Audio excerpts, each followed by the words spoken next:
What's going on YouTube? This is Ribo at the Fake Bench again today, and today I have another head-to-head video, probably a fairly quick one. This is kind of an interesting one. So this is the Grimsmo Norseman and the large 21 Sebenza, specifically the, let's see if I get this right, large 21 micarta Insingo Sebenza, and then the Grimsmo Norseman. So why am I doing a head-to-head of these two knives? They are not really comparable in terms of price. You have, I want to say maybe 550, although I can't remember. Yeah, I think 550 maybe, and you have 960 retail. I think they sell for quite a bit less than that, but either way, pretty big price discrepancy between the two. However, both of these knives are what a lot of people consider their grail knives. Both of them are, very, very popular in the knife world, and I happen to have both on the Fake Bench this week, and so I thought it might be fun to kind of get them both on camera. This is my knife. This one is on loan, doing a pass around with some friends, so I thought it might be fun to kind of compare them. There may be a category or two that I omit from the usuals, and I'll kind of explain that when I come to it. Here are the normal categories: pocket clip scales, overall size, height, weight, how does it carry, etc. Ergonomics, action detent, blade steel, lock system, and the ever important intangibles category. All right, so let me close both of these and we will start with the pocket clip. So the pocket clip is going to be a very, very easy win to the large Sebenza.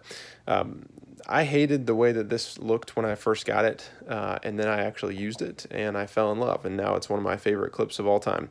Not a huge fan, like I said, of the way that it looks, but it is perfect. It's thin, goes into the pocket, comes out very easily, perfect spring tension. Love this pocket clip. This one, on the other hand, has been nothing short of disappointing. It is, at least to me, the spring tension is way too tight. I have found it hard to get in and out of the pocket. I have to kind of focus and look at the pocket and try to get it in. I don't know if it's due to the ramp here or just too much spring tension, but I've had a lot of trouble with this. So I have not been impressed with the pocket clip on the Norseman at all. Next up, scales.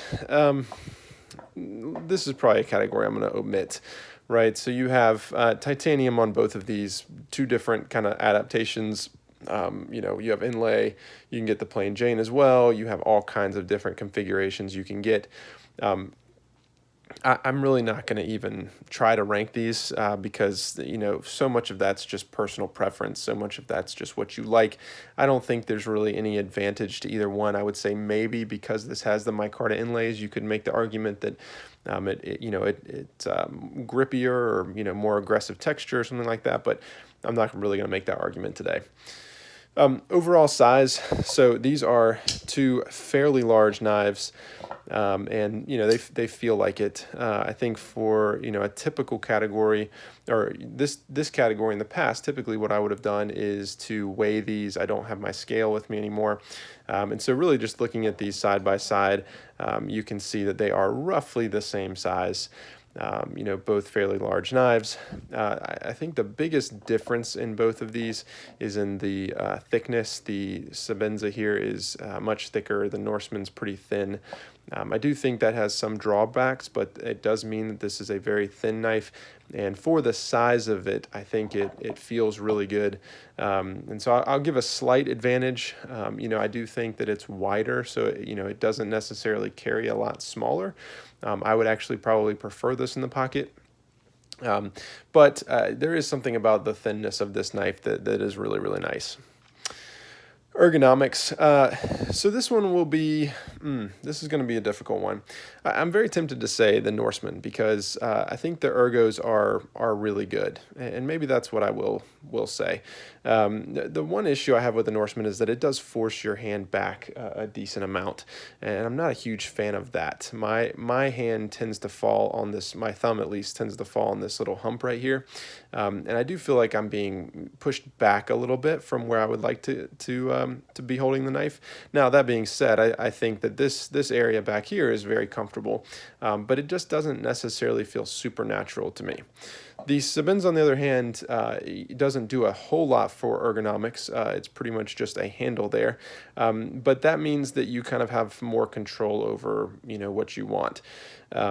This is a really, really, really tough category because everyone is different. I would say for me, the Sebenza is probably the more comfortable knife over the long haul. I think that this one is initially, the ergos are very, very good, but as you are cutting with it and using it, my hand at least just feels kind of awkwardly placed. So take that for what it's worth. Action detents, so this is going to be, a win for the Norseman. I love the slow roll, kind of, I think, described as hydraulic action of the Sebenza, but there is really no arguing with the action on the Norseman. It is excellent, very, very smooth. It's probably the most popular thing about the knife, and no arguments here. It's very, very nice. The blade, the blade. Oh my. I don't know if it's fair to add multiple decals on the right for the Sebenza, but the Norseman blade is, I'm going to fall short of calling it gimmicky because it's not. It is very practical in some ways. There are some uses for this blade that are totally understand, and I totally see it. It's an excellent box opener.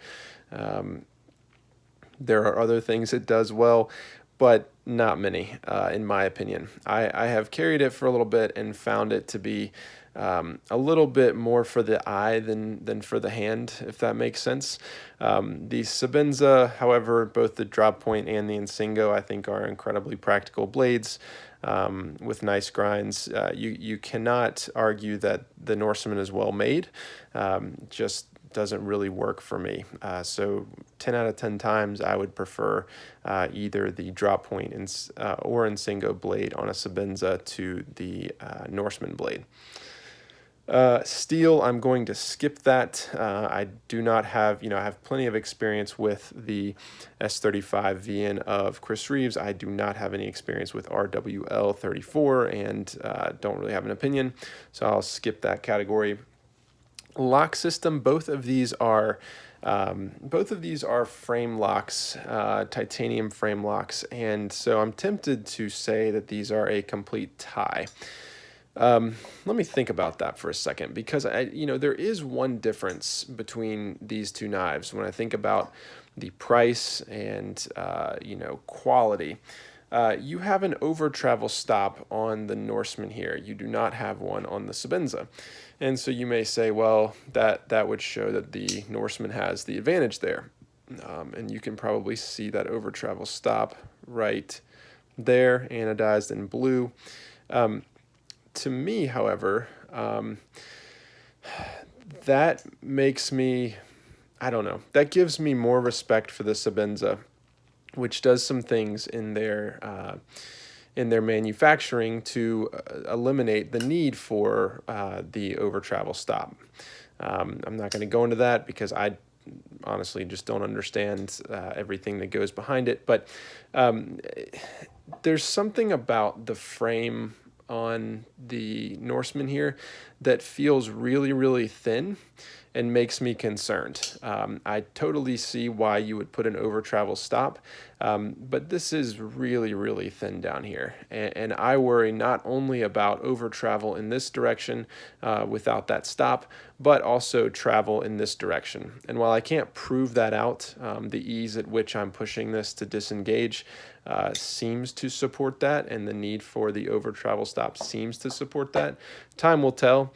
I'm going to make my gut instinct and say that I would feel more confident in the frame of the Sebenza, but that's very subjective. So that brings us to the intangibles, and this is going to be Sebenza as well. I am trying my hardest, I promise you, not to turn into a Chris Reeve snob, but it has become very, very difficult. I got the small 31, and that's become pretty much my daily carry knife. And for a guy who has a knife channel and 2 boxes full of knives, that is saying quite a bit. The Norseman has been on loan, and I've been able to check this out and carry it, and frankly, I've been fairly underwhelmed. Hoping my opinion may change a little bit, but so far I have not been super impressed, particularly knowing the price and knowing the hype behind it.